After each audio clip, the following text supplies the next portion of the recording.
नमस्कार, news point लेकर हाजिर हूं मैं राजीव।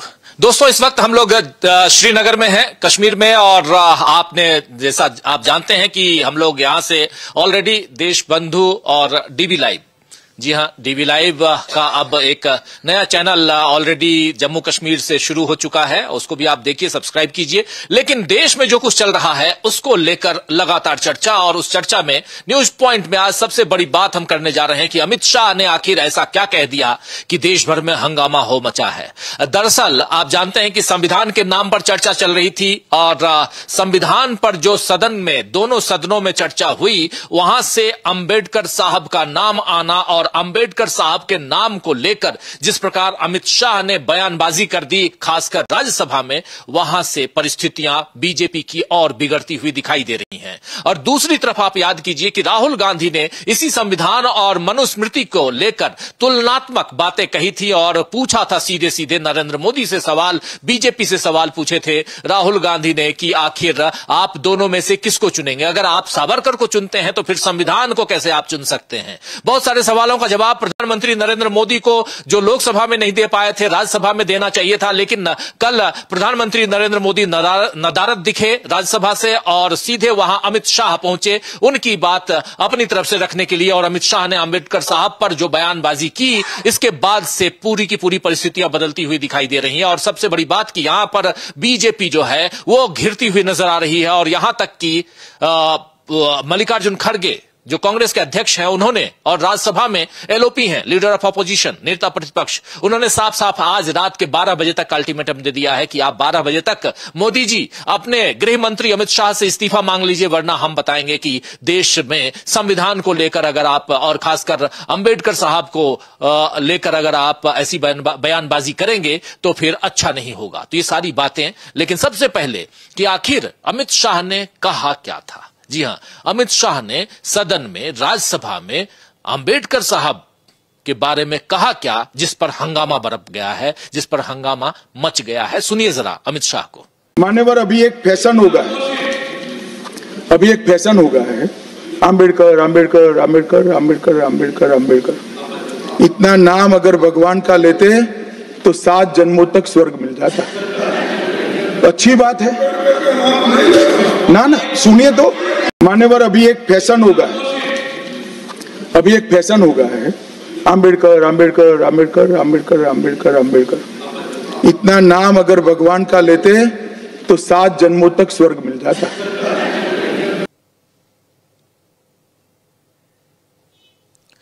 तो सुन रहे थे आप यहां, इतना नाम, ये आजकल, मान्यवर, आजकल ये फैशन हो गया है, अंबेडकर अंबेडकर अंबेडकर अंबेडकर। और इतना नाम अगर आप भगवान का ले लेते तो 7 जन्मों का पुण्य मिल जाता। ये कह रहे थे गृह मंत्री अमित शाह।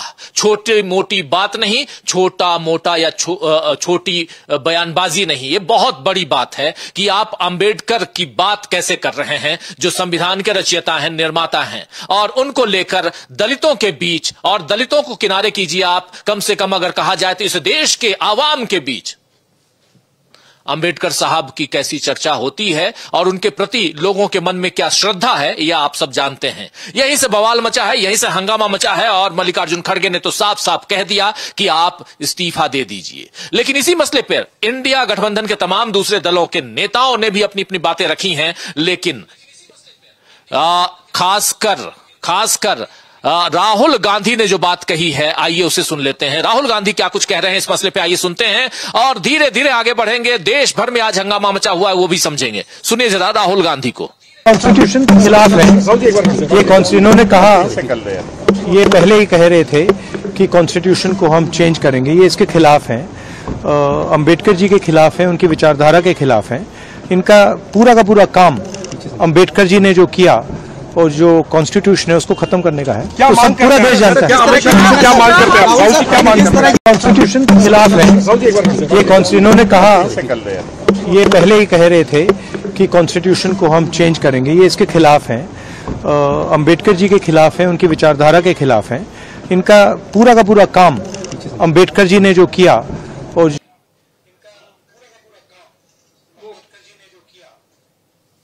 तो सुन रहे थे आप, यहां सीधा राहुल गांधी अपनी बात रख रहे हैं। अंबेडकर जी ने क्या कुछ किया है और इसको लेकर जो बातें यहां कही जा रही हैं, खासकर अमित शाह ने जो बयानबाजी दी है वो बयान कितना यहां जायज है। लेकिन इसी मसले पर आज प्रेस कॉन्फ्रेंस की मल्लिकार्जुन खड़गे ने, और मल्लिकार्जुन खड़गे के साथ उनके काफी लोग मंच पे मौजूद थे। लेकिन मल्लिकार्जुन खड़गे ने जो साफ साफ कहा है, इस्तीफे की मांग की है, सुन लेते हैं जरा खड़गे साहब कह क्या रहे हैं और बीजेपी यहां कैसे फंसती हुई नजर आती है। सुनिए। हम चाहते हैं कि हमारे अमित शाह राजीनामा देना चाहिए और मोदी जी को अगर थोड़ा सा भी बाबा साहब अंबेडकर के बारे में श्रद्धा है तो रात के 12 बजे के अंदर वो निकाल देना चाहिए, उनको ड्रॉप कर देना चाहिए, बर्खास्त कर देना चाहिए।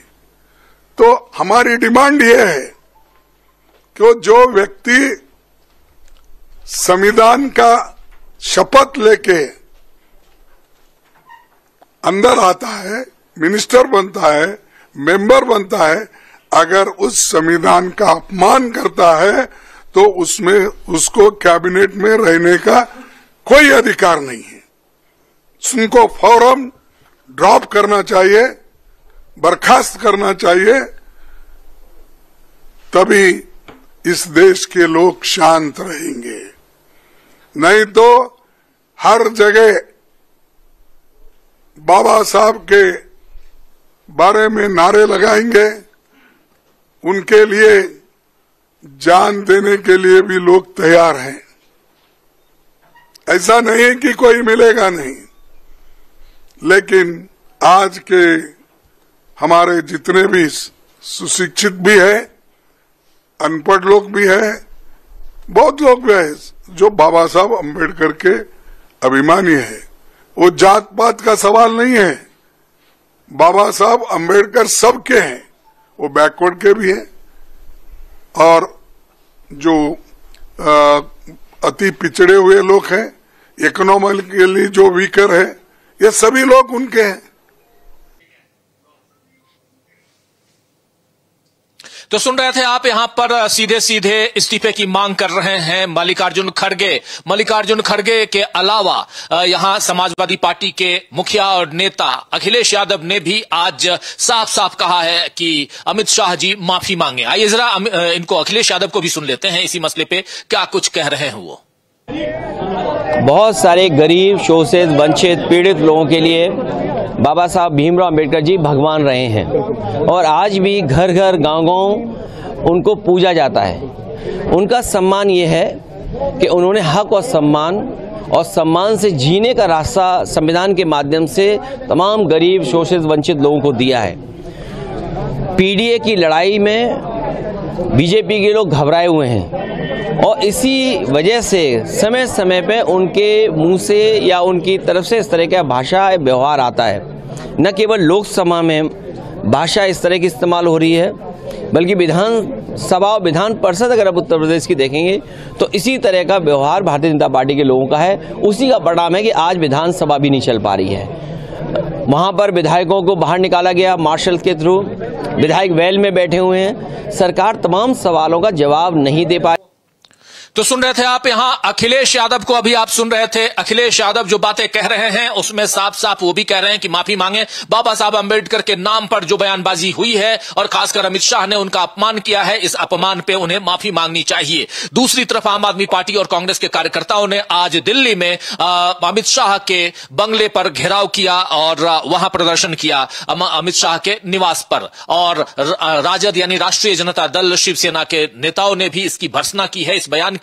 यानी पूरा का पूरा इंडिया गठबंधन इस मसले पर एकजुट, एक साथ दिखाई दे रहा है और बीजेपी बैकफुट पर नजर आ रही है। ये अमित शाह के बयान के बाद, बयानबाजी के बाद, उनके इस भाषण में जो बातें कही थी, जिसको आपने सबसे शुरुआत में सुनी है, उस पर ये बात आई है। लेकिन इसी पर बीजेपी जो भी तर्क दे रही है, बीजेपी यहां कह रही है कि कांग्रेस तोड़ मरोड़ कर हमारी बातों को रख रही है और बीजेपी सीधे धमकी दे रही है कानूनी कार्रवाई की। लेकिन दूसरी तरफ कांग्रेस नेता प्रमोद तिवारी ने इस मसले पर क्या कहा है, आइए जरा वो भी सुन लेते हैं।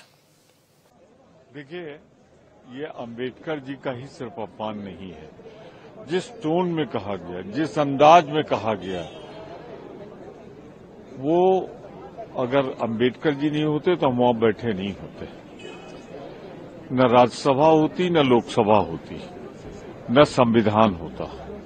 तो ये अपमान सिर्फ अंबेडकर जी का नहीं, भारत के संविधान का और राज्यसभा का, लोकसभा दोनों का अपमान है, और भारत की महान 140 करोड़ जनता का अपमान है।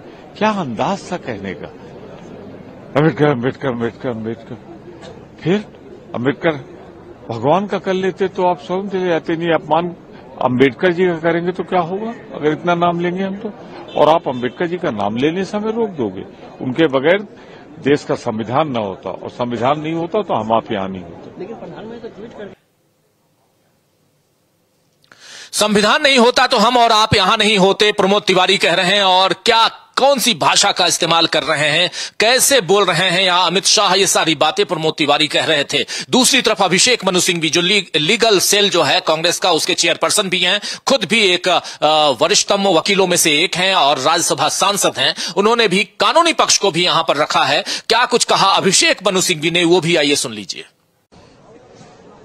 देखिए, ऐतिहासिक रूप से अगर आप देखें तो ये अनादर की प्रक्रिया बीजेपी, संघ और इनके जो राइट विंग एफिलिएट्स हैं, इनसे अंबेडकर जी के प्रति शुरुआत से चल रही है। अभी हाल में उनको आइकॉन की तरह अडॉप्ट करने से कोई मायने नहीं है। ये बार बार छुपे रूप से अंदर की बात बाहर आ जाती है। जिस प्रकार से ये वाक्य का इस्तेमाल या दुरुपयोग हुआ है, वो एक बहुत ओछी छवि में, ओछी लाइट में दिखाता है ऐसी महान आत्मा को।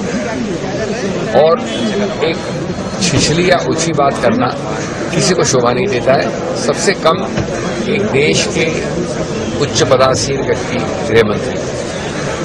इसके पहले कई प्रकाशित चीजें हैं जो इस पार्टी या इनके लोगों द्वारा हुई हैं, जो अंबेडकर जी को सीधे रूप से निंदित करती हैं। इसलिए आज कुछ अरसों से सिर्फ राजनीतिक रोटियां पकाने के लिए बार बार अंबेडकर जी का आलाप करना नाम उनके सही उद्देश्य, उनके सही मंशा को छुपा नहीं सकता।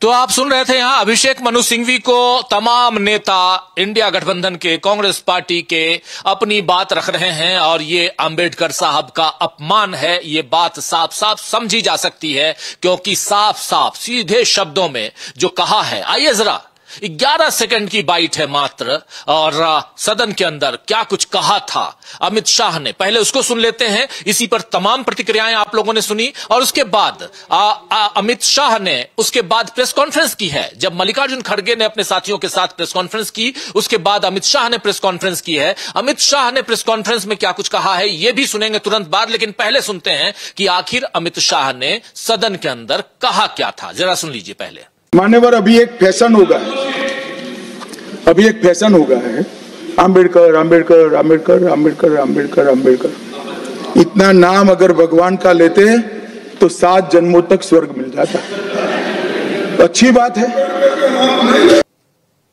तो इतना नाम अगर आप भगवान का ले लेते, जी हां, इतना नाम अगर अंबेडकर अंबेडकर अंबेडकर अंबेडकर कर रहे हैं, इतना नाम अगर आप भगवान का ले लेते 7 जन्मों का पुण्य मिल जाता। ये कह रहे हैं।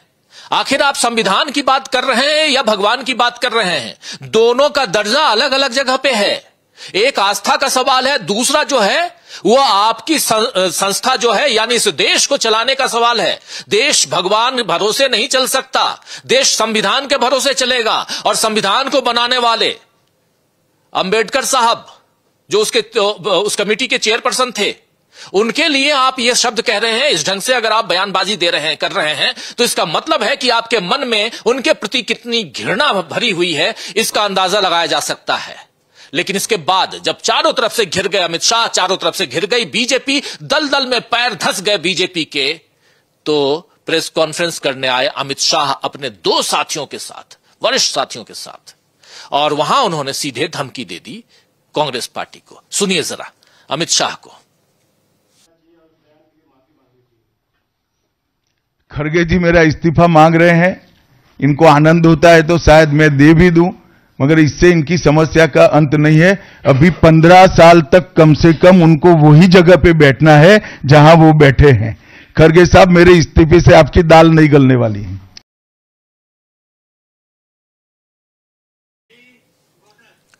तो सुन रहे थे आप खड़गे साहब, आपके इस्तीफे की मांग से आपकी दाल नहीं गलने वाली। मेरी इस्तीफा मांगी है आप और आपकी दाल गलेगी। 15 साल आप विपक्ष में ही रहेंगे। और उसके बाद सोचिए, ये बात कह रहे हैं, एक अहंकार साफ दिखाई दे रहा है अमित शाह का। और दूसरी तरफ इस मसले पर उन्होंने जो कहा उसको अलग अलग ढंग से और कहा जा रहा है कि इसको जबरदस्ती एग्जेजरेट किया जा रहा है, बढ़ाया जा रहा है, बढ़ा चढ़ाकर बताया जा रहा है। ये बात अमित शाह और उनके पार्टी के लोग कह रहे हैं। यानी कुल मिलाकर कांग्रेस को संविधान और अंबेडकर के नाम पर, इसके बहाने कांग्रेस को नीचा दिखाने के चक्कर में बीजेपी कैसे दलदल में धंस गई है, यह साफ दिखाई दे रहा है। लेकिन इस दलदल से कमल खिलेगा क्या, या बीजेपी के पांव ऐसे धंसते चले जाएंगे? आप जानते हैं कि दलदल में अगर आपका पैर, एक पांव धंसता है और दूसरे पांव को की कोशिश से पहले पांव को निकालने की कोशिश करते हैं तो दोनों धंस जाता है और आप मुसीबत में फंस जाते हैं। तो क्या बीजेपी यहां मुसीबत में फंस गई है?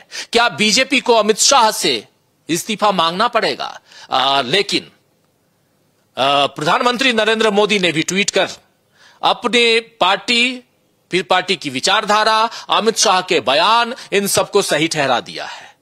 यानी यहां नरेंद्र मोदी अपने अंदाज से, अपने स्टाइल से आगे बढ़ते हुए दिखाई देते हैं। चलिए इन तमाम मसलों पर चर्चा करेंगे। हमारे साथ चर्चा में कुछ वरिष्ठ साथी जुड़े हुए हैं, पैनलिस्ट साथी, उन सबसे आपका परिचय करवाता हूं। इधर हमारे साथी प्रशांत टंडन जी साथ में हैं। प्रशांत जी, आपका स्वागत करता हूं।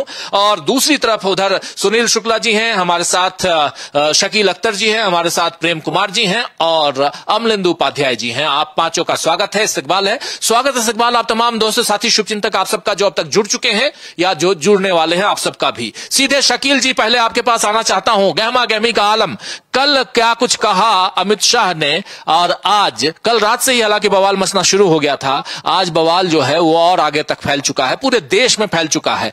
क्या कांग्रेस करने जा रही है, क्या इंडिया गठबंधन करने जा रहा है, और क्या इसके प्रत्युत्तर में बीजेपी करने जा रही है? शकील अख्तर जी। बहुत कहते हैं ये लोग सेल्फ गोल, कांग्रेस कुछ भी करे, राहुल कुछ भी करे, सेल्फ गोल कर दिया। मगर आज सबसे बड़ा सेल्फ गोल जो है अमित शाह जी ने मार दिया। इसका अब उनके पास कोई बचाव का तरीका बचा नहीं है। वो कह रहे थे अभी, आज जो प्रेस कॉन्फ्रेंस करी उन्होंने, कि अगर मेरे इस्तीफे से, खड़गे जी ने इस्तीफा नहीं मांगा है, खड़गे जी ने कहा है बर्खास्त करो उन्हें। प्रधानमंत्री मोदी से कहा है कि आज रात को 12 बजे से पहले अपने गृह मंत्री को, जिन्होंने बाबा साहब का अपमान किया है, संविधान का अपमान किया है, देश के दलितों का, देश की जनता का अपमान किया है, उन्हें आप बर्खास्त करो। और नहीं तो उन्होंने कहा देश में आग लग जाएगी, शब्द का प्रयोग किया है, बहुत बड़ा शब्द। और लोग जान दे देंगे, जान देने को तैयार बैठे हैं। देश में वाकई जो है, इससे पहले कभी भी बाबा साहब का ऐसा अपमान नहीं हुआ। उन्हें कभी किसी ने फैशन नहीं बताया। उनके ऊपर आरोप लगे, सब कुछ हुआ, लेकिन यह नहीं कहा कि बाबा साहब का नाम लेना फैशन है। बाबा साहब कोई फैशन की चीज नहीं रहे। देश में हजारों सालों के अछूतों का उन्होंने उद्धार किया है। वो वाकई दलित, आदिवासी के लिए मसीहा हैं, और अब ओबीसी के लिए भी। अब ओबीसी भी उनको उतनी ही मान्यता दे रहे हैं। देश में जो है दलित 20% है, 9% आदिवासी है, और लगभग 50% के आसपास ओबीसी है। इतने बड़े जन समूह के जो नेता हैं, जो मसीहा हैं, जो उद्धारक हैं, उनके लिए आप कहते हैं कि फैशन, उनका नाम लेना फैशन है। और खड़गे जी ने साफ कहा कि आप ये जो स्वर्ग नरक की बात करते हो, ये आपकी मनुस्मृति में है। बाबा साहब ने कभी स्वर्ग नरक की बात नहीं करी। आप स्वर्ग नरक के आधार पे लोगों को, मनुस्मृति के आधार पे लोगों को स्वर्ग नरक पहुंचाते हो। देखिए, जो ये माहौल बना है, कांग्रेस अब इसको छोड़ने वाली नहीं है। आज दिन में ही कांग्रेस ने जब सुबह नोटिस दिया था कार्यस्थगन प्रस्ताव का, और उसके बाद उसको स्वीकार नहीं किया और सदन नहीं चल पाया, तो कांग्रेस ने उससे पहले सुबह 11 बजे से पहले तो वहां प्रदर्शन किया, नारे लगाए कि बाबा साहब का अपमान नहीं करेगा, हिंदुस्तान बर्दाश्त नहीं करेगा और जय जय भीम। और उसके बाद संसद में गए और जब संसद नहीं चली तो उसके बाद बाहर आके खड़गे जी ने वहां कहा और केसी वेणुगोपाल ने उसी समय एक सर्कुलर पूरे देश के पीसीसी को, प्रदेश कांग्रेस को पहुंचाया कि राजभवनों पे प्रदर्शन करो। उत्तर प्रदेश में ऑलरेडी हो ही रहा था, वैसे ही और पहले से तैयारी थी। उत्तर प्रदेश में हुआ बड़ा जबरदस्त, वहां एक युवक जो है मारा भी गया, प्रभात पांडे उसका नाम है, लखनऊ में। बहुत ही दुखद घटना वहां पे हुई है यूपी में। तो देश भर में अब जो है इसको लेके प्रदर्शन शुरू हो जाएगा।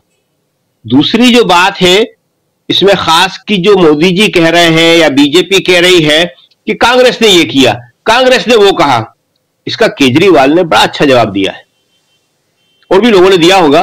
केजरीवाल ने कहा है कि मान लो, तर्क के लिए मान लो, बहस के लिए मान लो कि कांग्रेस ने ये किया वो सब किया, लेकिन क्या इसके आधार पे आपको बाबा साहब का अपमान करने का अधिकार मिल जाता है?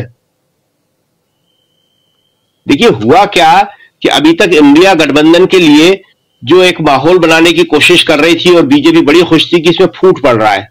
उमर अब्दुल्ला ने कहा, फिर टीएमसी ने कहा कि ये ईवीएम के बारे में बात करना बंद करो, लेकिन जैसे ही ये बयान आया है अमित शाह का, उसके बाद पूरा इंडिया गठबंधन बहुत मजबूती के साथ एकजुट हो गया है।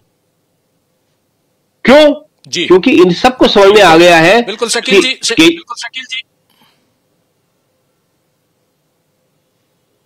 जी प्लीज थोड़ा थोड़ा वो करते आगे बढ़ते हैं। आता हूं, इस पे विश्लेषण भी करेंगे हम, लेकिन समझना चाहता हूं मैं कि आखिर इसके आगे क्या कुछ होने जा रहा है। क्या इंडिया गठबंधन एक बार फिर, जिसको लेकर कहा जा रहा था कि कहीं ना कहीं उसमें दरार है, बहुत सारी बातें बनाई गई और खासकर 2 चुनावों के बाद बीजेपी जिस प्रकार और नरेंद्र मोदी जैसे आगे दिखाई दे रहे थे, क्या फ्रंट फुट पे दिखाई दे रहे थे, क्या अब वो बैकफुट पे आ गए हैं नरेंद्र मोदी? ये सब कुछ समझने की कोशिश करते हैं, लेकिन उससे पहले जो घटनाक्रम है थोड़ा उसका विश्लेषण थोड़ा और किया जाए। आपके पास आता हूं, बहुत कुछ आपके पास है शकील जी, लेकिन एक बार जल्दी से आना चाहता हूं प्रेम कुमार जी आपके पास। प्रेम कुमार जी, इस पूरे मसले को कि अंबेडकर अंबेडकर अंबेडकर अंबेडकर लगाए हुए हैं, रट लगाए हुए हैं, इतना भगवान का नाम लेते तो 7 जन्म का पुण्य मिल जाता, ये छोटी मोटी बात हो सकती है क्या?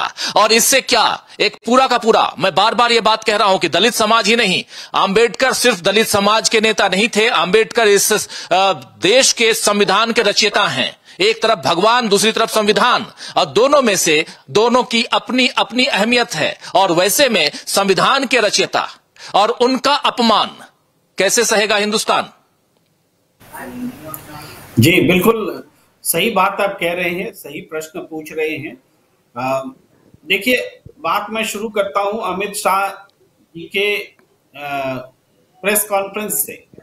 प्रेस कॉन्फ्रेंस से के लिए आना सबसे बड़ा दबाव सरकार ने महसूस किया, इसका प्रतीक है।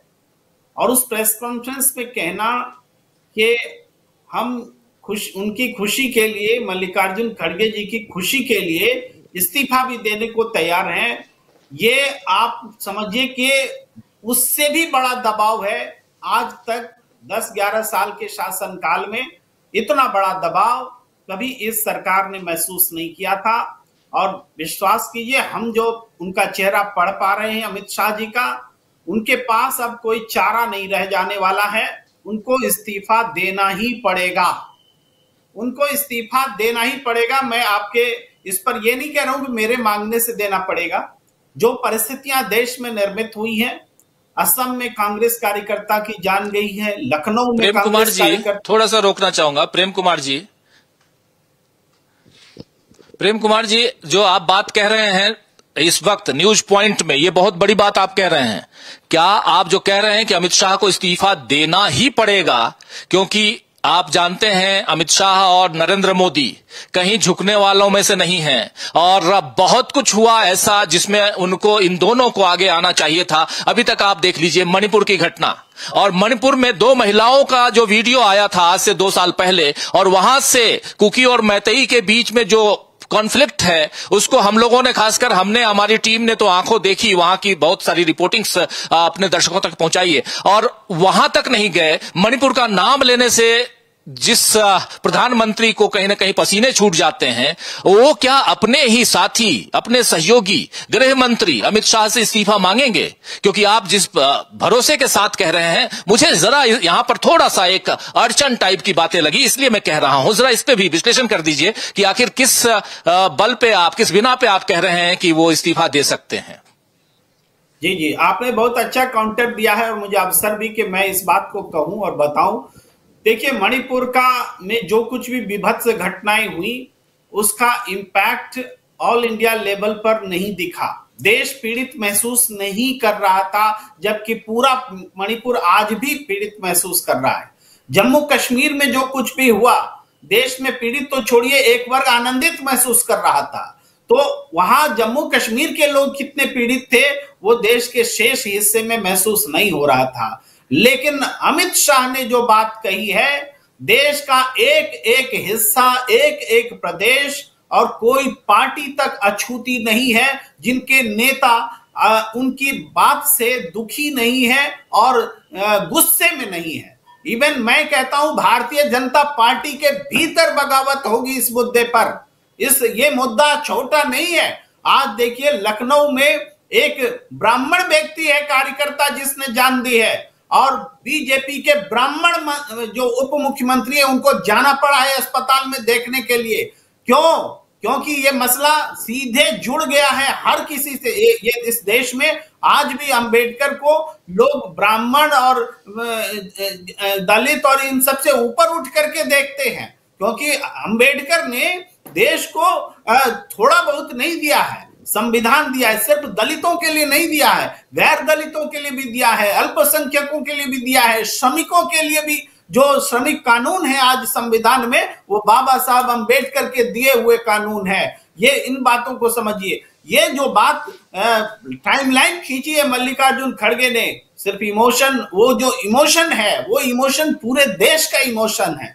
मैंने इस बात को कल ही भापा था और कई जगह हमने बताया भी कि देर रात में मैंने भी शो किया था इस पर, और ये बात तब भी कही थी, अब भी कह रहा हूं कि ये मुद्दा छोटा मुद्दा नहीं है। ये मुद्दा देश के लिए अब बहुत बड़ा मुद्दा है। क्यों मुद्दा है? देखिए, अंबेडकर को राज्यसभा में कहा जा रहा है, बाबा साहब अंबेडकर को अंबेडकर अंबेडकर अंबेडकर फैशन है, और वो इस तरह की गंदी बातें कि अंबेडकर का नाम लेना छोड़ दीजिए तब आपको स्वर्ग मिलेगा, इस तरह की बातें वो कर रहे हैं, राज्यसभा में कर रहे हैं। हमारा उपराष्ट्रपति हमारे सुन रहे हैं, सदन की गरिमा तार तार हुई है। जो सुनने वाले लोग हैं उनको भी इतिहास हमेशा कायर की तरह देखेगा कि बाबा साहब अंबेडकर को गाली दी जा रही थी और तुम्हारी जुबान में एक शब्द नहीं आए।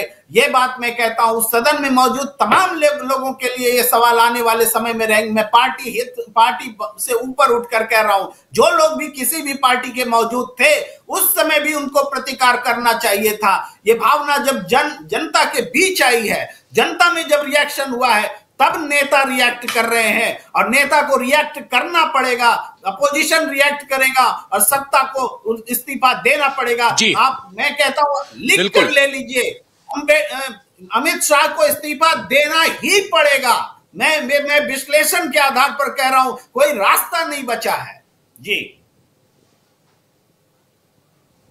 जी, कोई रास्ता नहीं बचा है, अमित शाह को इस्तीफा देना ही पड़ेगा, ये कह रहे हैं प्रेम कुमार जी। बहुत बड़ी बात कह रहे हैं, छोटी मोटी बात नहीं, लेकिन बात निकलेगी तो दूर तलक जाएगी। क्या वो बात निकल चुकी है प्रशांत जी, और दूर तलक जा चुकी है? जी बिल्कुल राजीव जी, ऐसा है कि शुरुआत में मैं कहूंगा कि जरा उस ध्वनि को समझिए कि फैशन हो गया है अंबेडकर अंबेडकर अंबेडकर। हम लोग कभी भी पुराने कोई वीडियो निकाल के देख ले, हम लोग डॉक्टर अंबेडकर कहते हैं, बाबा साहब कहते हैं। ये जो ध्वनि है, फैशन हो गया है अंबेडकर अंबेडकर अंबेडकर, ये पूरी मनोदशा बता रही है। मैं अभी आऊंगा कि ये क्यों प्रवोक हो गए कहने पर। और उसके साथ प्रेम कुमार जी ने बिल्कुल ठीक कहा कि सभापति जगदीप धनखड़ जो बात बात में nothing will go on record कहते हैं, वो टोक नहीं पाए कि ये क्या कह रहे हैं आप। इसका मतलब है कि आप अगर मूक दर्शक हैं तो मैं ये नहीं कहूंगा कि सहमति है, लेकिन अगर आप उस पर प्रतिक्रिया नहीं दे पा रहे हैं इसका मतलब कि आपको बात चुभी नहीं। और दूसरी बात देखिए, अब इसको अमित शाह प्रेस कॉन्फ्रेंस करके कांग्रेस पे आरोप लगा दें, उससे वो बात जो है वो बराबर नहीं होगी। अब वो अब उसको मिटा नहीं सकते। ये पेंसिल से लिखी हुई चीज नहीं कि रबर से मिटा दिया आपने, ये सदन के पटल पे आपने बोला है, कैमरे के सामने बोला है, रिकॉर्ड है। अब आपकी जो असली मानसिकता है जो मनुवाद की है, जिसमें भाई कई लोगों ने बात की कि आप 7 जन्मों के स्वर्ग की बात कर रहे हैं, ये स्वर्ग नरक की अवधारणा और ये स्वर्ग नरक देने का जो काम है, यही मनुस्मृति, यही मनुवाद की जो है वो विचारधारा है। अगर आपके दिमाग में ये आ रहा है तो, और ये क्यों प्रवोक हो गए, ये बड़ा अहम सवाल है राजीव जी। प्रवोक हो गए इसलिए कि आप पिछले सदन की कार्रवाइयां देखिए, इस सेशन की कार्रवाई देखिए आप, इस अधिवेशन की संसद के। मल्लिकार्जुन खड़गे की नेता प्रतिपक्ष के तौर पे राज्यसभा में मौजूदगी अखरती है।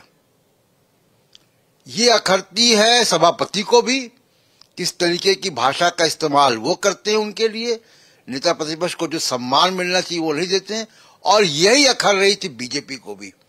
और वो बात सामने आ गई, उन्हीं को तो एड्रेस करते हुए कहा ना कि जिनकी आप बात करते हैं बार बार, आप भगवान का नाम ले लेते तो ये इसको अब अमित शाह मिटा नहीं पाएंगे प्रेस कॉन्फ्रेंस और वगैरह करके, एक बात। दूसरी बात कि अभिमान से बात निकली है, घमंड से बात निकली है ये, और प्रेस कॉन्फ्रेंस में भी वो घमंड जारी है। वो घमंड जो है वो जारी है। तो ये घमंड बीजेपी को नुकसान पहुंचाएगा। इसका क्या पॉलिटिकल मायने निकलेंगे, क्योंकि अब ये राजीव जी बीजेपी और कांग्रेस से आगे निकल गई ये बात। अब ये बीजेपी और कांग्रेस के बीच की है ही नहीं, ये बात अब देश की जनता और डॉक्टर अंबेडकर की है। डॉक्टर अंबेडकर के प्रति जो असम्मान है उसकी है, अवमानना की बात है। तो अब ये इसको बीजेपी कांग्रेस की पॉलिटिक्स के बाहर है। अब अगले 2-4 दिन में देखिएगा कि इसका क्या होता है। प्रेम कुमार जी की बात तो है कि इस्तीफा देना, बीजेपी में इस्तीफे होते नहीं है, लेकिन नुकसान पॉलिटिकल होगा। और क्या नुकसान पॉलिटिकल होगा, इसका पॉलिटिकल एनालिसिस क्या है, मैं सेकेंड राउंड में जब आऊंगा तो बात करूंगा। बिल्कुल आप सही कह रहे हैं प्रशांत जी की पॉलिटिकल एनालिसिस इसका करना जरूरी है कि इसके बाद क्या कुछ होगा। क्या बीजेपी यहां से बैकफुट पर चली गई है, क्या बीजेपी के पांव, दोनों पांव दलदल में हैं। हालांकि दलदल से ही कमल खिलता है, लेकिन इस बार कमल मुरझाया हुआ नजर आ रहा है। और कैसे, उन सब पे हम चर्चा करेंगे, लेकिन उससे पहले चर्चा कर रहे हैं हम कि आखिर जो बातें कही गई हैं, जरा उस बाइट को फिर से सुनाना चाहता हूं, फिर शकील जी के पास आना, सुनील शुक्ला जी के पास आना चाहता हूं, जिसमें उन्होंने आखिर अमित शाह ने सदन के अंदर कहा क्या था। जो साथी बाद में जुड़े हैं, आप सबका एक बार फिर से स्वागत करता हूं, इस्तकबाल करता हूं। दोस्तों, हम लोग इस वक्त श्रीनगर में हैं, बाहर का तापमान -3 डिग्री टेम्परेचर है अभी, और इसलिए बाहर से हमेशा आप जानते हैं हमारी एक परंपरा रही है कि न्यूज पॉइंट जहां रहते हैं हम, वहां की किसी भी एक ऐसी जगह से करते हैं जो वहां की प्रतीक के रूप में जानी जाती है। लेकिन हम ऐसे ठंड के मौसम में बाहर से और ठंड से बचने के लिए अपने होटल के कमरे से कर रहे हैं ये कार्यक्रम। लेकिन बात हो रही है पूरे देश की, संविधान की बात हो रही है, लोगों के आस्था की बात हो रही है। आस्था भगवान पे भी बनती है, आस्था किसी इंसान पे भी बनती है, और आस्था डॉक्टर भीमराव अंबेडकर पे भी बनती है। और इसीलिए जैसा प्रशांत टंडन जी कह रहे थे कि बात यहां पर अब किसी पार्टी विशेष से नहीं है, बात सिर्फ कांग्रेस और बीजेपी की नहीं है, बात लोकसभा और राज्यसभा की भी नहीं है, बात धनखड़ साहब की भी नहीं है, बात जो है वो बाबा साहब अंबेडकर और देश की आवाम की है। तो इसलिए भी यहां समझना होगा कि आगे क्या कुछ होगा। लेकिन उससे पहले जो घटनाक्रम है उस पर आए और उस पर विश्लेषण के लिए सुनील शुक्ला जी के पास चलें। उनसे पहले जरा कहा क्या है अमित शाह ने, एक बार फिर सुनिए।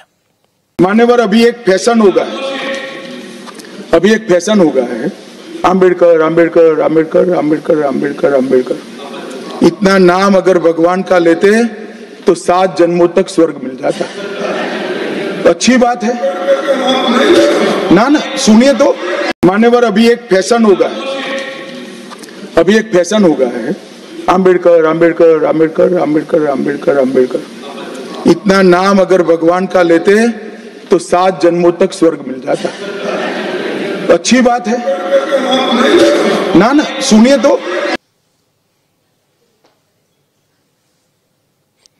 तो सुनील शुक्ला जी, सुन लिया आपने ना सुनिए तो, ये आखिर है, लेकिन उससे पहले सुना तो दिया बहुत कुछ। क्या कहेंगे, कैसे देखा जाए इस बयान को? बाकी तो कांग्रेस इंडिया गठबंधन के नेता तमाम लोग अपनी अपनी प्रतिक्रिया दे चुके हैं और अमित शाह के निवास का घेराव का आम आदमी पार्टी और कांग्रेस के नेताओं ने आज किया है। सबके बयानबाजियां हैं, सब कुछ आप लोग सुन लिए। लेकिन मामला जो है, जैसा प्रशांत टंडन जी कह रहे हैं कि बात जो है वो अब पार्टी विशेष की नहीं है, यानी बात बहुत दूर तक जा चुकी है, ये माना जाए। सुनील शुक्ला जी। धन्यवाद राजीव जी। ये दरअसल भारतीय जनता पार्टी या भारतीय जनता पार्टी का जो वैचारिकी है, जो बाबा साहब के बारे में सोचती रही है, भारत के संविधान के बारे में सोचती रही है, उसी का विस्तार है ये। आखिर आप कब तक एक ओढ़ा हुआ वक्तव्य देते रहेंगे? ये तो तथ्य है कि भारतीय जनता पार्टी या तत्कालीन जनसंघ या आरएसएस ने भारतीय संविधान और अंबेडकर साहब का कोई बहुत सम्मान किया नहीं। भारतीय जनता पार्टी अपने उस कमी को छुपाने के लिए हमेशा से आरोप लगाती रही कि कांग्रेस ने अंबेडकर की आलोचना का अपमान किया। अंबेडकर जी कांग्रेस के नेता नहीं थे। जब वह ड्राफ्टिंग कमेटी के चेयरमैन बनाए गए थे तो वह कांग्रेस के नेता नहीं थे। वो जब वो जिस क्षेत्र से वो चुन करके आते थे, वह क्षेत्र जब बंटवारे के बाद पाकिस्तान में चला गया, तब उसके बाद भी जवाहरलाल नेहरू उनको लोकसभा में ले आए। और उस दौर में जब मनुस्मृति का बोलबाला था, आप कल्पना कीजिए 1948, 1949, 50, 51 की, मतलब इस देश में किस तरीके से मनुस्मृति का बोलबाला था। उस समय भीमराव अंबेडकर जैसे दलित व्यक्ति को कांग्रेस ने ड्राफ्ट कमेटी का चेयरमैन बनाया था। यह सामान्य बात नहीं थी। और इस नैरेटिव को खारिज करने के लिए भारतीय जनता पार्टी कहती रहती है कि कांग्रेस ने अपमान किया। भारतीय जनता पार्टी ने कौन सम्मान बढ़ा दिया? क्या यह तथ्य नहीं है? आपका कोई भी वक्तव्य आपके पिछली गतिविधियों के आधार पर, आपके विचारधारा के आधार पर उसका मूल्यांकन किया जाता है। यह तथ्य नहीं है कि जब ड्राफ्ट कमेटी ने संविधान का ड्राफ्ट प्रस्तुत कर दिया था तो नई दिल्ली के रामलीला मैदान में डॉक्टर भीमराव अंबेडकर, जवाहरलाल नेहरू और संविधान की प्रतियों को जलाया नहीं गया था। आरएसएस के लोगों ने उसको जलाया नहीं।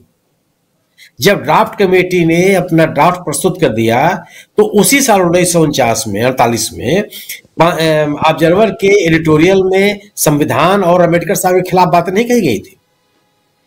इसी आवाज जी इसी पृष्ठभूमि का तो विस्तार था ये। और जी सुनील जी, आपकी आवाज थोड़ी कट रही है, लेकिन एक बहुत महत्वपूर्ण बात है। जरा यहां पर एक बात और इसी में जोड़ देना चाह रहा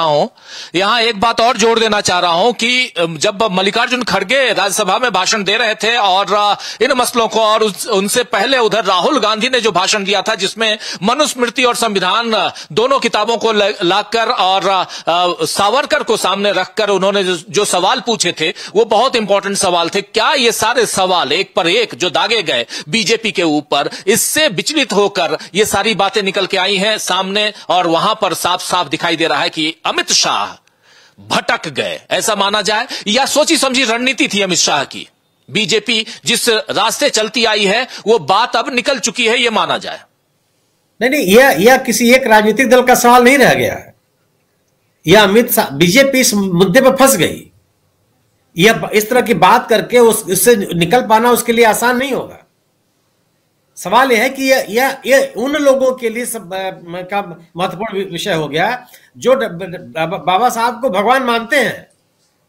इस देश में लाखों ऐसे लोग हैं जो बाबा साहब को भगवान मानते हैं। उनके प्रति वही उनकी आस्था है। उनको एक राजनीतिक नेता के रूप में वो नहीं याद करते।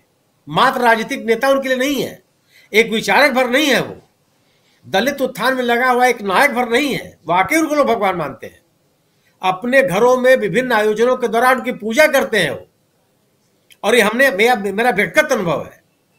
अगर आप अंबेडकर जी के लिए इन शब्दों का प्रयोग करेंगे तो इससे कांग्रेस आहत है या नहीं है, समाजवादी पार्टी आहत है या नहीं है, आम आदमी पार्टी आहत है या नहीं है, लाखों वो लोग आहत हैं जो भीमराव अंबेडकर को भगवान मानते हैं।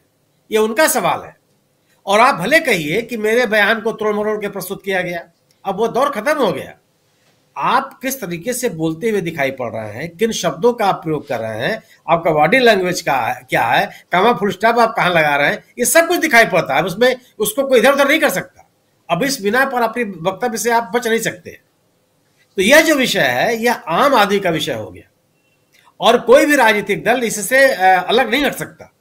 जो बात खड़गे साहब कर रहे हैं कि आप इनको बर्खास्त करो, यह सामान्य बात, ये उन लोगों के साथ। और आप याद, ये पूरा जो हम लोग वो क्लिप दिखा रहे हैं, उस समय अमित शाह साहब के बयान के दौरान भी खड़गे साहब हस्तक्षेप करते हुए दिखाई पड़ते हैं, वो बोलते हुए दिखाई पड़ते हैं, लेकिन गृह मंत्री जी उनको सुनने के लिए तैयार नहीं होते।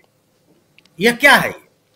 अगर आप, अब स्थिति यह है कि ये जो बात विपक्षी दल ने कहने की कोशिश कर रहे थे कि यह सरकार संविधान बदलना चाहती है, वो अंबेडकर जी के संविधान के साथ सहमत नहीं है, वो मनुस्मृति को लाना चाहती है।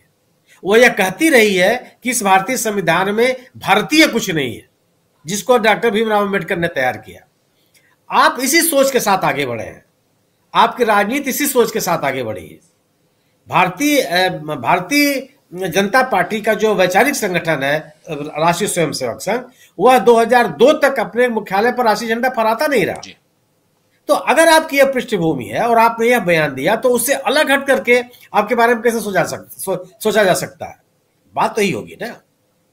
और अगर आप कहते हैं तो आप डॉक्टर भीमराव अंबेडकर के किस सपने को पूरा करते हुए आप दिखाई पड़ रहा है? डॉक्टर भीमराव अंबेडकर के किस लक्ष्य की ओर आप बढ़ते हुए दिखाई पड़ रहा है? या एक ऐसा परसेप्शन बना लोगों के बीच में, ये जो आरोप लगते रहे हैं भारतीय जनता पार्टी और भारतीय जनता पार्टी के नेताओं पर कि संविधान और डॉक्टर भीमराव अंबेडकर के प्रति एक अवज्ञा की स्थिति, एक नकारने की जो प्रवृत्ति रही है, उसको वो धारणा लोगों में मजबूत होती दिखाई पड़ रही है। और यह बात आगे तक जाएगी। यह किसी एक राजनीतिक दल का सवाल नहीं रह गया, बल्कि यह आम आदमी का सवाल हो गया है, उन सभी लोगों के लिए जो बाबा साहब के प्रति बहुत आदर का भाव रखते हैं। जी बिल्कुल बिल्कुल बिल्कुल, आप सही कह रहे हैं। बाबा साहब के प्रति जो आदर का भाव रखते हैं उनके लिए, और ये एक अपमानजनक बातें सामने आती हैं जब आप अमित शाह के बयान को गंभीरता से देखते हैं, सुनते हैं तो। लेकिन यहां से क्या कुछ होगा उस पर भी चर्चा करेंगे। सेकंड राउंड में जैसे आते हैं, अमलेंदु उपाध्याय जी आपके पास आना चाहता हूं जल्दी से।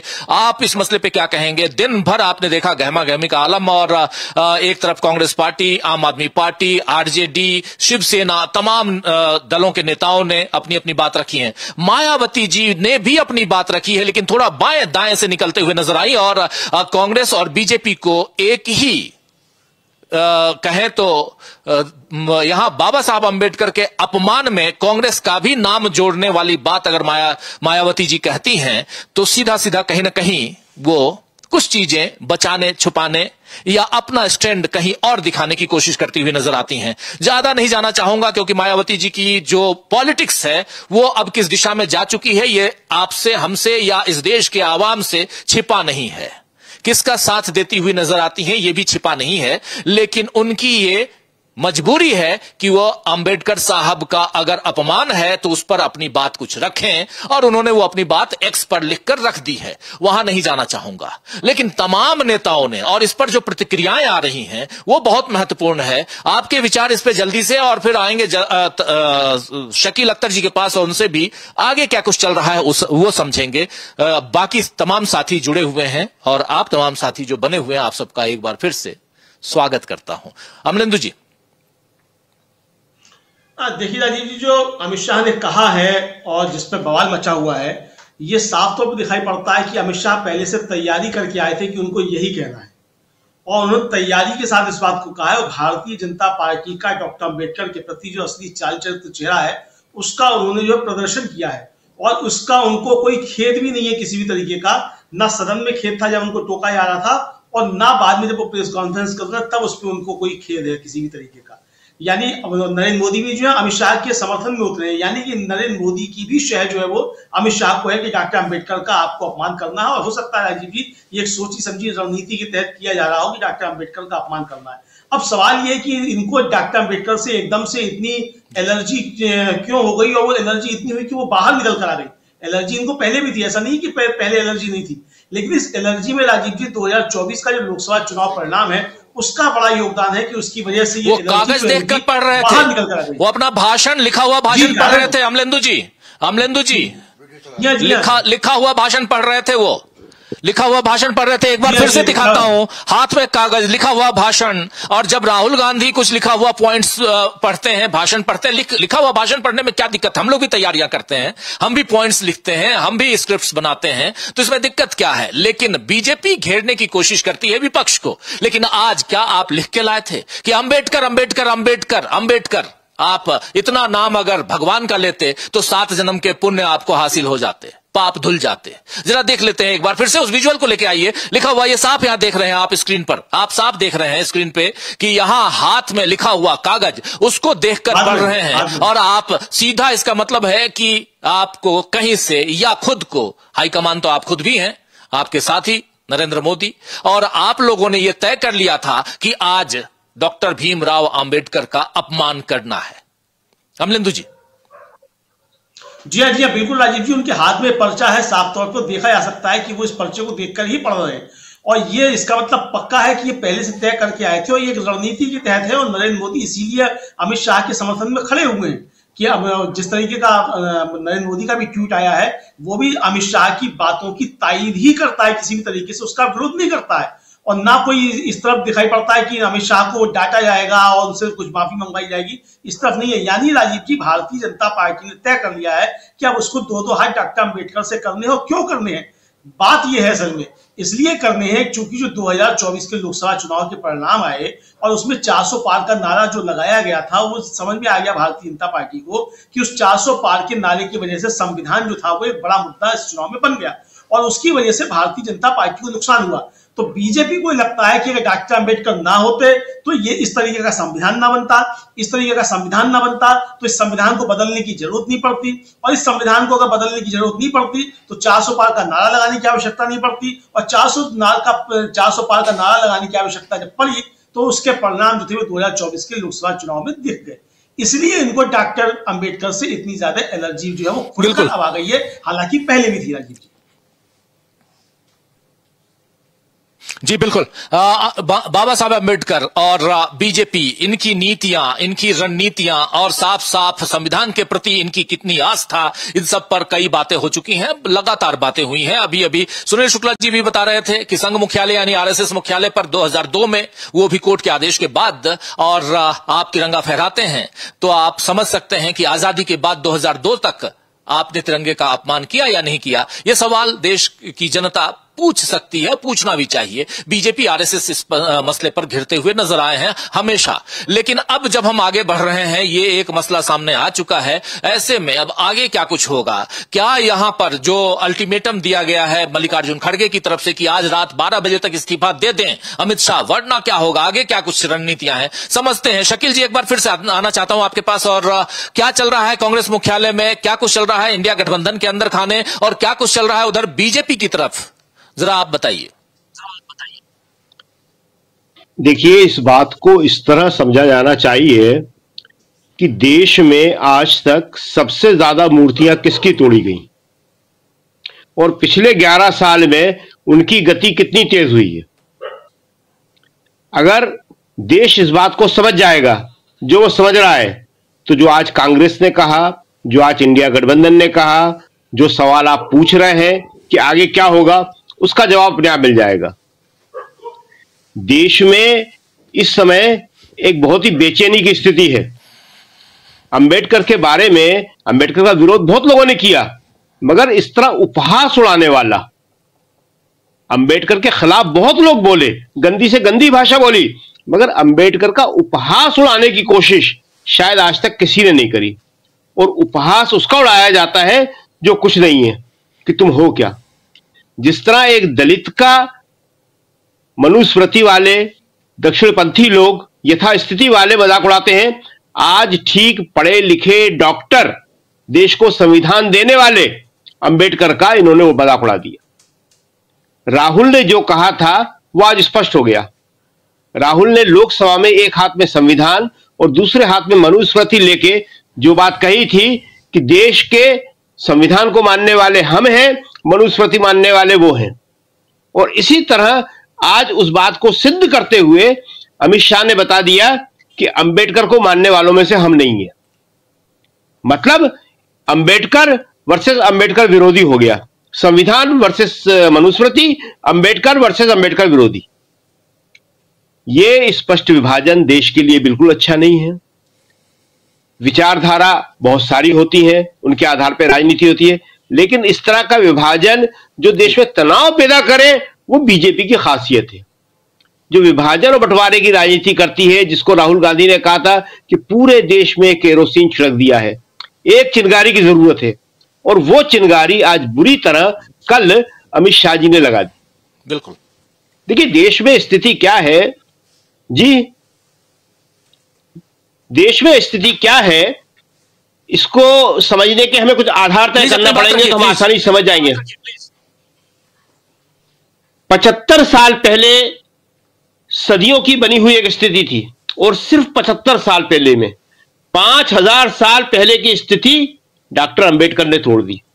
5000 साल पहले की यथास्थितिवादी और 75 साल की नई प्रगतिवादी, सामाजिक रूप से, आर्थिक रूप से, पावर शेयरिंग के रूप से उन्होंने दलितों को, आदिवासियों को मजबूत कर दिया।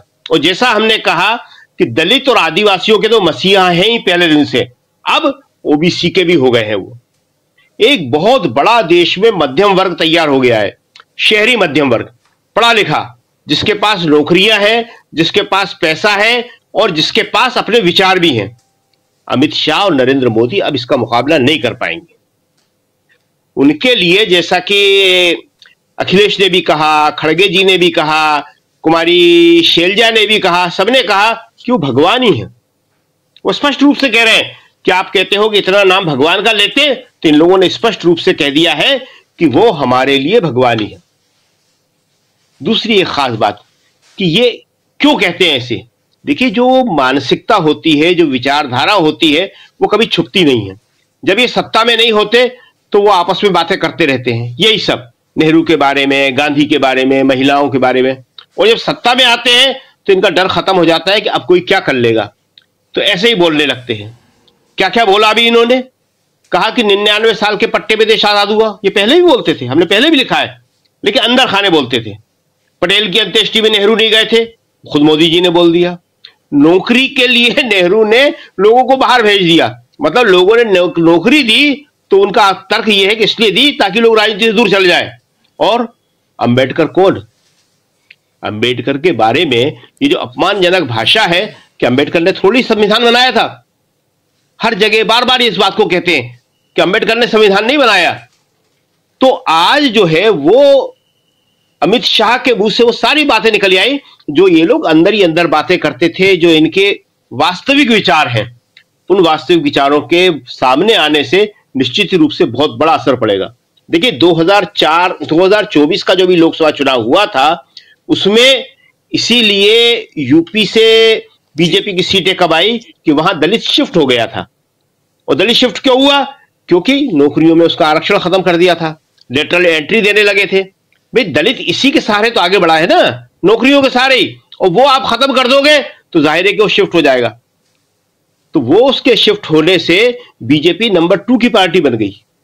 कहां 61 सीटें आई थी 2019 में, और कहां 33 सीटों पर ही रुक गई, एसपी नंबर 1 की पार्टी बन गई। और एसपी इस बात को समझती है।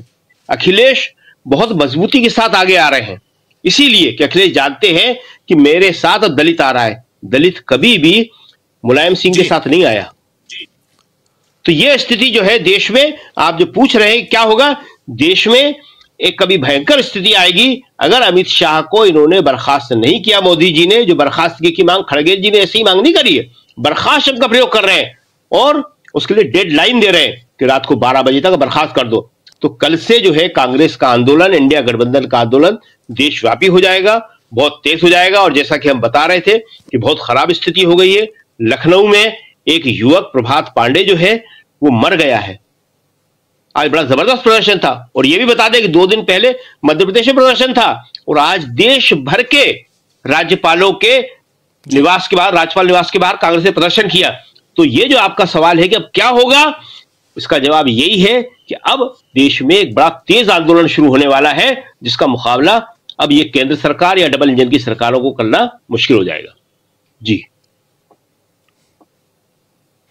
बिल्कुल बिल्कुल, आप सही कह रहे हैं कि इसके आगे केंद्र सरकार को, बीजेपी को इस जो आंदोलन होने जा रहा है होगा, ऐसा लग रहा है, उसका मुकाबला करना बहुत मुश्किल होगा सत्तारूढ़ दल को। लेकिन आगे क्या कुछ और हो सकता है?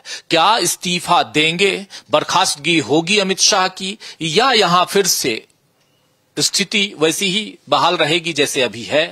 बीजेपी से इस्तीफे की मांग, सत्ता पक्ष से इस्तीफे की मांग, लेकिन कांग्रेस यहां आंदोलन करके रह जाएगी। क्या कुछ हो सकता है? प्रेम कुमार जी, आप बहुत कॉन्फिडेंट हैं कि इस्तीफा उनको देना पड़ेगा अमित शाह को, लेकिन अगर ऐसा नहीं होता है तो क्या होगा, जरा बताइए। देखिए, मेरा मानना यह है राजीव जी कि ये एक पार्टी, 2 पार्टी के बीच का मसला नहीं रह गया है।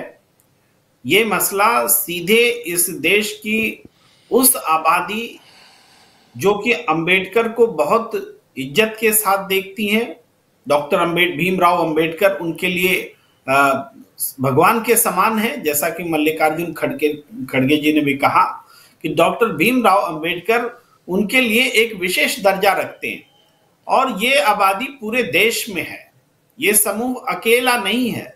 इस समूह के साथ में ये नहीं कि केवल दलितों का विरोध होगा, दलितों के इर्द गिर्द ये विरोध इकट्ठा होगा, ये हम कह सकते हैं। लेकिन ये सिर्फ दलितों का विरोध नहीं है, ये वो सारे लोग जो संविधान प्रेमी हैं, जो देश में सबके एक साथ रहने, बसने, सौहार्दपूर्ण तरीके से जीने के अधिकार का समर्थन करते हैं, उन सारे लोगों के लिए ये अवसर है कि वो प्रतिवाद करें, और वो प्रतिवाद के लिए उतर चुके हैं। ये मैंने पहले भी कहा कि ये सिर्फ इसलिए नहीं कि अमित शाह को इस्तीफा देना होगा, मांग आ गई तो देना होगा। ये भारतीय जनता पार्टी के भीतर भी जो दलित नेतृत्व है, जो उनके लिए भी ये एक अवसर है कि वो बोलें, और नहीं बोलेंगे तो वो कहीं के नहीं रहेंगे, दलित समाज से कट जाएंगे। आप ये समझिए, मायावती जी चुप हैं इस विषय पर, इसको लेकर सारे दलितों में गुस्सा है। आप देखिएगा, अपने भी कमेंट बॉक्स में आ रहे होंगे, सबके कमेंट बॉक्स में लोगों में आ रहे हैं कि मायावती, अगर यही काम क्या कांग्रेस के नेता ने किसी ने किया होता तो मायावती जी चुप रहती क्या? ये सवाल भी है। तो पूरे देश में जो कोई भी इस वक्त चुप रहेगा वो संविधान विरोधी लोगों के साथ खड़ा माना जाएगा। ये हालात हैं। तो हमें ये आंदोलन तेज पकड़ता हुआ दिख रहा है। आप देख रहे हैं तेजस्वी यादव या अखिलेश यादव, ये लोग दलित तो नहीं है, ये लोग ओबीसी लीडर है, लेकिन इनके बात, इनमें भी जो इनके जो शब्द हैं, इनकी जो भावनाएं हैं वो समझिए, और आम लोगों की प्रतिक्रिया समझिए। बीजेपी के भीतर जो एक डर है, बेचैनी है, जो अमित शाह के इसमें दिखा प्रेस कॉन्फ्रेंस में, इस्तीफा देने का शब्द मजाक में भी कोई कभी इन्होंने लाया था क्या? लेकिन आज कह रहे हैं कि मल्लिकार्जुन खड़गे जी की खुशी के लिए मैं इस्तीफा दे सकता हूं। आप समझिए, छोटी बात नहीं है, दबाव पड़ चुका है, वो फील करने लगे हैं। प्रेस कॉन्फ्रेंस के लिए आया उन्होंने, और ये पूरा जो खड़ा हुआ है, ये गुस्सा बढ़ेगा, रुकने वाला नहीं है। जो अल्टीमेटम 12 बजे तक का है, वो अल्टीमेटम खत्म होते ही इस देश में एक राजनीतिक तूफान आने वाला है। मैं राजनीतिक तूफान कह रहा हूं, इसको आप संसद में भी समझ सकते हैं, विधानसभाओं में भी समझ सकते हैं, राजनीतिक दलों में भी समझ सकते हैं, और ये राजनीतिक तूफान की आहट है, उससे पहले का ये समय है। जी राजीव जी। जी बिल्कुल बिल्कुल, राजनीतिक तूफान आप कह रहे हैं कि 12 बजे रात के बाद आ सकता है, क्योंकि अगर अल्टीमेटम खत्म होता है उसके बाद। लेकिन यहां से प्रशांत जी, नरेंद्र मोदी की राजनीति और बीजेपी की राजनीति, 2 चुनाव जीतकर जो आगे बढ़े हुए नजर आ रहे थे नरेंद्र मोदी, उनकी राजनीति पर कितना प्रभाव पड़ेगा इस बयान का? पहले राजीव जी समझते हैं कि डॉक्टर अंबेडकर की वजह से किस तरीके की चेतना भारत के समाज में है और उसकी गहराई कितनी है। आपको मैं एक दो एग्जाम्पल देता हूं। 14 अप्रैल को डॉक्टर अंबेडकर की जब जयंती होती है तो दिल्ली के आकाशवाणी भवन के पास एक मेला लगता है, उसमें किताबों का स्टॉल भी लगता है। मैं वहां पे जाता हूं हर बार। जब मैं लेट हो जाता हूं कभी तो बाकी स्टॉल तो वहां होते हैं, किताबों के स्टॉल की दुकान खाली हो जाती है। आज की तारीख में डॉक्टर अंबेडकर भारत में पढ़े जाने वाले सबसे लोकप्रिय लेखक हैं। किसी भाषा में सबसे ज्यादा पढ़े जाते हैं। तो आप उनके विचारों का, उसकी चेतना का आप इम्पैक्ट अभी बीजेपी को अंदाज नहीं है। और मैं कह रहा हूं कि जो नरेंद्र मोदी का ट्वीट है और जो अमित शाह की प्रेस कॉन्फ्रेंस है, दोनों एरोगेंस भरे हैं, बहुत अभिमान उसमें दिख रहा है। और ये इसका खामियाजा इनको भुगतना पड़ेगा, एक बात। दूसरी बात देखिए राजीव जी, अब जो आंदोलन होगा, मैं पहले कहा था कि बीजेपी कांग्रेस के बाहर की बात है। अब अगर जो आंदोलन होगा उसमें 50% से ऊपर आरक्षण की सीमा, जातिवाद जनगणना भी शामिल हो जाएगा। अब इसका अभी तक तो राहुल गांधी पब्लिक मीटिंग्स में और प्रेस कॉन्फ्रेंस में और सोशल मीडिया में ये बातें कह रहे थे, अब ये जन आंदोलन बनेगा। और एक आखिरी बात कि जो भी जब लोकसभा के रिजल्ट आए, बीजेपी को पूरी मेजॉरिटी नहीं मिली और 2 सहयोगियों के साथ उन्होंने सरकार बनाई, लेकिन उसके बाद हरियाणा और महाराष्ट्र के बाद बीजेपी और नरेंद्र मोदी बाउंस बैक किए। वो बाउंस बैक उन्होंने किया था और इंडिया गठबंधन थोड़ा सा बैकफुट पे आया इन 2 हार की वजह से। हालांकि उसको झारखंड और जम्मू कश्मीर मिला, लेकिन उसको उन्होंने जीत का जश्न उस तरीके से नहीं मनाया जैसे बीजेपी मनाती है। जो नरेंद्र मोदी बाउंस बैक किया था नरेंद्र मोदी ने महाराष्ट्र और हरियाणा के चुनाव, खासकर हरियाणा के चुनाव के बाद, वो अब उसका असर खत्म हो जाएगा। अब यहां से इंडिया गठबंधन के पास एक मौका है और यहां से बीजेपी डिफेंसिव होगी। और अब बीजेपी को कांग्रेस और समाजवादी पार्टी और तृणमूल कांग्रेस और आरजेडी का सवाल ही नहीं, जैसे मैंने पहले कहा था। अब बीजेपी को भारत की आवाम को जवाब देना है। इसका बीजेपी को अभी अंदाज नहीं है कि वो किस तरीके के अभिमान के जरिए आप ये बातें कर रहे हैं कि कांग्रेस पे आरोप लगा रहे हैं और वगैरह। ये इतना बड़ा मामला है कि डॉक्टर स्पिन करके कि ये बयान का ये कर देंगे, उस एंकर से ये कहलवा देंगे, अपने मीडिया से, वो सोशल मीडिया इन्फ्लुएंसर जिसको खरीद लिया है उससे ये ट्वीट करवा देंगे। इससे मामला नहीं बनेगा। ये बहुत बड़ी, जैसे शकील जी ने कहा था कि बड़ा सेल्फ गोल हो गया है। इससे बीजेपी आसानी से निकल नहीं पाएगी, नुकसान होगा। बिल्कुल, एक बड़ा सेल्फ गोल, लेकिन इससे क्या बीजेपी निकल पाएगी? प्रशांत जी कह रहे हैं, शकील जी कह रहे हैं, सारे हमारे पैनलिस्ट साथी कह रहे हैं कि बीजेपी के लिए ये एक सेल्फ गोल है और इससे निकल पाना बहुत मुश्किल है। इसके बाद आगे क्या कुछ होगा और क्या पिछले चुनावों में 4 चुनावों में से 2 चुनावों में जीत, और उन दोनों चुनावों की जीत को बीजेपी ने जिस प्रकार भुनाने की कोशिश की, लेकिन उसके साथ साथ इसी लोकसभा में हमने देखा, राज्यसभा में हमने देखा कि बिल्स को वापस लेने पड़े। जेपीसी में कल ही एक और भी मसला आया था, जब 1 नेशन 1 इलेक्शन का मामला, और उसमें बीजेपी को बैकफुट पे आना पड़ा था। बीजेपी के वरिष्ठतम साथियों ने इसी सदन का व्हिप रहने के बाद भी, 3 लाइन की व्हिप और उसके बाद भी मौजूद नहीं रहना, और बीजेपी की फजीहत इन 20 नेताओं ने करवा दी थी कल। और वहां अगर कहा यह भी जा रहा था कि अगर उस दिन यहां कोई मनी बिल होता तो सरकार गिर जाती। क्या ये उस दिशा में जाते हुए हम देख रहे हैं।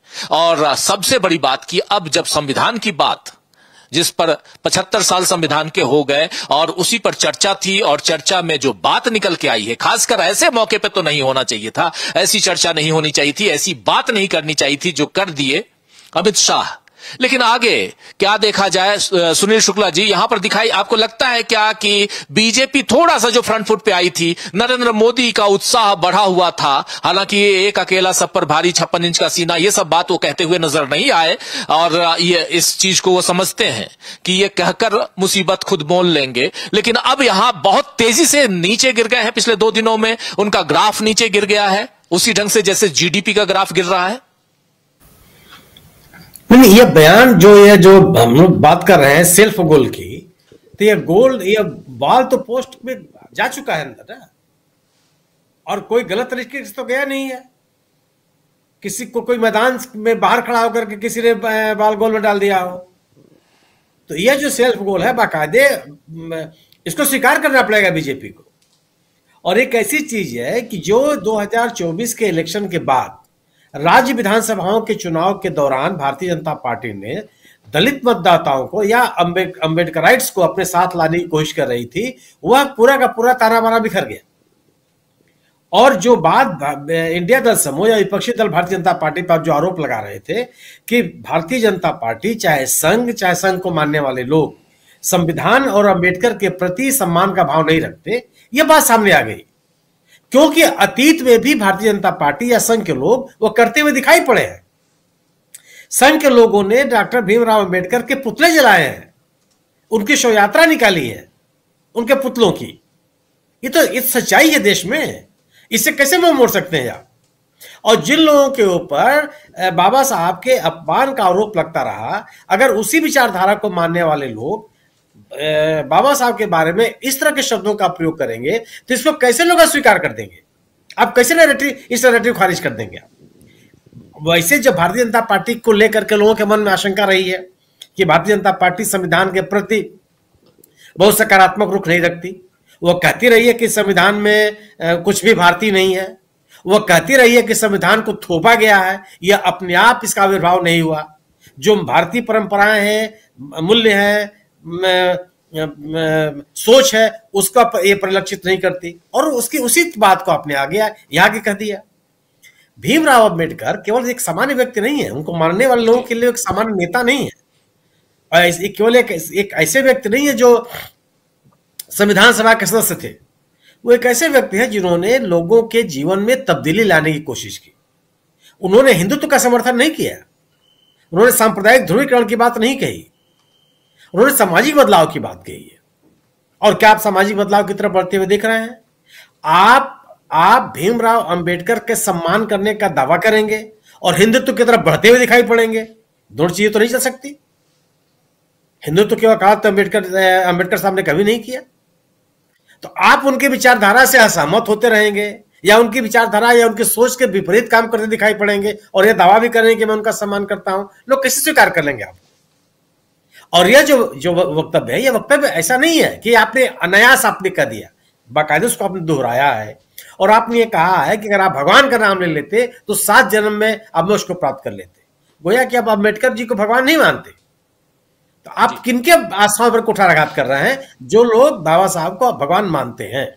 और यह केवल कहने की बात नहीं है राजीव जी, मैं व्यक्तिगत रूप से कह सकता हूं आपको, मेरा निजी अनुभव है कि बड़ी तादाद है इस हमारे समाज में जो बाबा साहब को भगवान मानती है। ऐसे लोगों की संख्या बहुत बड़ी है, वो छोटे मोटे 2-4 मतलब गिनती के लोग नहीं है, बड़ी तादाद है।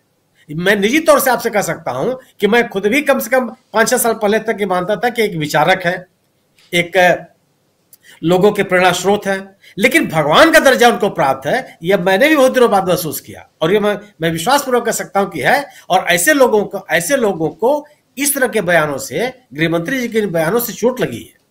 अब यह मामला राजनीतिक दलों के लिए मैंने ये व्यवस्था है कि राजनीतिक दल भी, विपक्षी दल भी इस मुद्दे के साथ उनको टिके रहना पड़ेगा, क्योंकि यह विषय आम आदमी का हो गया है, उन लोगों का हो गया जो अम्बेडकर साहब के प्रति श्रद्धा रखते हैं, या भले वो दलित न हो। बिल्कुल मैं इस बात से सहमत हूं कि केवल दलितों तक ये मामला सीमित नहीं है, बड़ी संख्या में विभिन्न वर्गों के लोग हैं जो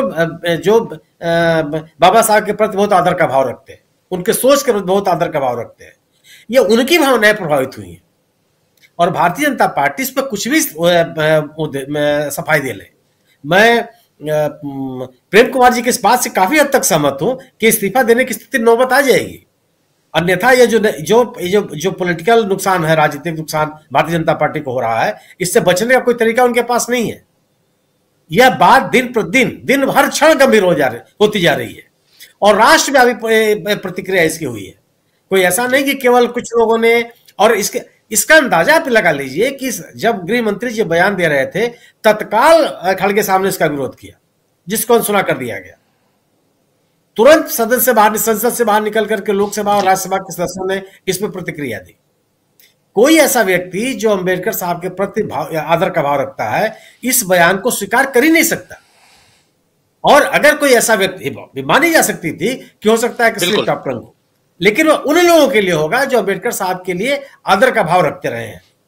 अगर उनके मुंह से कोई बात निकल गई तो हो सकता है भाई ठीक है, कोई बात नहीं, जबान फिसल गई होगी। ये तो उस परंपरा के लोग हैं जिन्होंने डॉक्टर भीमराव अंबेडकर का सम्मान ही कभी नहीं किया, और यह विमर्श चूंकि समाज में ना आने पावे, इसलिए हमेशा आरोप कांग्रेस के ऊपर लगाते रहे कि कांग्रेस ने डॉक्टर भीमराव अंबेडकर का अपमान किया।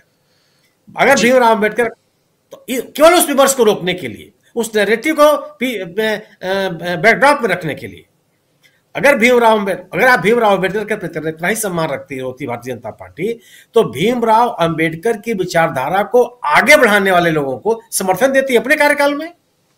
वो कांसीराम के साथ ही खड़ी हुई दिखाई पड़ती, कभी तो नहीं हुआ। वो मायावती जी को प्रोत्साहित करती हुई दिखाई पड़ती, वो भी नहीं हुआ। तो आपने अंबेडकर का सम्मान किया, और न अंबेडकर जी के विचारों को आगे बढ़ाने वाली जो राजनीतिक ताकतें थी, उनको आपने कोई समर्थन दिया। आपने उनके अंबेडकर साहब के जीवन काल में उनका विरोध किया है आपने। यह ऐतिहासिक तथ्य है। तो यह जो विषय पैदा कर दिया है अमित शाह के बयान से, जो बात निकली है, यह थमने वाली नहीं, मुझे नहीं लगता कि थमने वाली है। या अगर मुझे मानना यह है कि अगर इस्तीफा दे भी देते हैं अमित शाह, अगर हो भी जाता है, तब भी यह विमर्श रुकेगा नहीं। भारतीय जनता पार्टी के खिलाफ संविधान के प्रति एक नकारात्मक, बिल्कुल आप सही कह रहे हैं जी, बढ़ता ही जाएगा। जी सुनील जी बिल्कुल आप सही कह रहे हैं सुनील जी। यहां पर ये विवाद अभी थमने वाला नहीं है, ये विवाद आगे बढ़ेगा, ऐसा साफ प्रतीत होता है, साफ दिखाई देता है।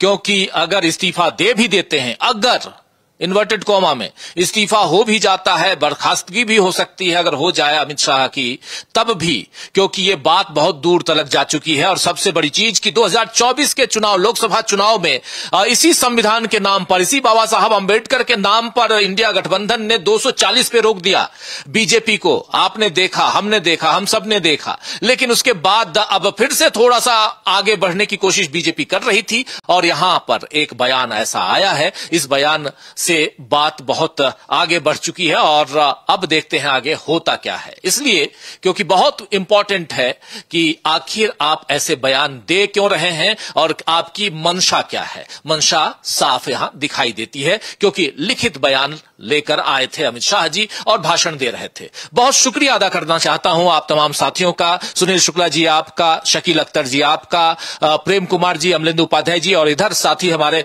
प्रशांत टंडन जी, आप सबका बहुत शुक्रिया, बहुत धन्यवाद। और आप तमाम साथी जो हमारे साथ बने रहे इस कार्यक्रम में, बहुत महत्वपूर्ण, इस पर हमारी नजरें टिकी हुई हैं, और बहुत कुछ जैसे भी कोई और खबर आती है आप तक पहुंचाएंगे। कोशिश करेंगे कि इसी मसले पर पॉडकास्ट भी करें, बहुत सारे पॉडकास्ट आप लोगों तक पहुंचाना है, जो बाकी है वो सब भी करेंगे। लेकिन उसके साथ साथ देश की सियासत में सर्द मौसम के साथ साथ गर्माहट बढ़ रही है। शायद तापमान बढ़ाने के चक्कर में बीजेपी कुछ ज्यादा ही हीटर का इस्तेमाल करने लगी। आप जानते हैं ना कि ठंड के मौसम में हीटर का इस्तेमाल होता है, आजकल ऑयल हीटर भी मिलते हैं, तो हीटर का इस्तेमाल बीजेपी ज्यादा करने लगी है, इसलिए कुछ ज्यादा गर्म हो गया है तापमान, सियासी तापमान। देखते हैं आगे कहां तक उबाल आता है। चाय पीना है तो पी लीजिए, लेकिन उबाल का इंतजार कीजिए। बहुत शुक्रिया आप तमाम दोस्तों, आप सबका। ब्रिजमोहन जाखड़ साहब हमारे साथ हैं और बाबूलाल शर्मा साहब भी हैं। तमाम साथी बाहर हूं इसलिए आप लोगों के कमेंट नहीं ले पा रहा हूं, कमेंट देख जरूर रहा हूं, लेकिन बहुत महत्वपूर्ण है कि आप लोग अपने कमेंट को लिखते हैं, अपनी बात, अपने विचार यहां तक पहुंचाते हैं। कल शाम इसी तरह कुछ और खबरों के साथ, कुछ और पैनलिस्ट दोस्तों के साथ आप तक मौजूद रहूंगा न्यूज पॉइंट में। बाकी खबरों के लिए, देश दुनिया की खबरों के लिए और विश्लेषणों के लिए जुड़े रहिए हमारे साथ और देखते रहिए डीबी लाइव। नमस्कार, गुड नाइट, शुभ रात्रि, शब बखैर।